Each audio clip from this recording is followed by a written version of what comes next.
எந்த தைரியத்தில் கர்த்தரின் வார்த்தையை அவமாக்க நினைக்கிறார்களோ, தேவ கோபம் ஆளாகப் போகும் அவரின் வருகைக்கு முன் உங்கள் மீறுதலை திருத்திக் கொள்ளுங்கள். மனிதனின் வாழ்வு புல்லுக்கு ஒப்பாக இருக்கிறது.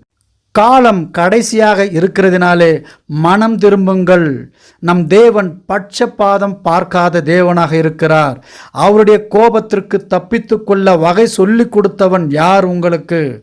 இங்கே பார்க்கிறோம், அவன் சுதந்திரவாளி என்று இருந்தும் அவனின் பெயர் எழுதப்படவில்லை.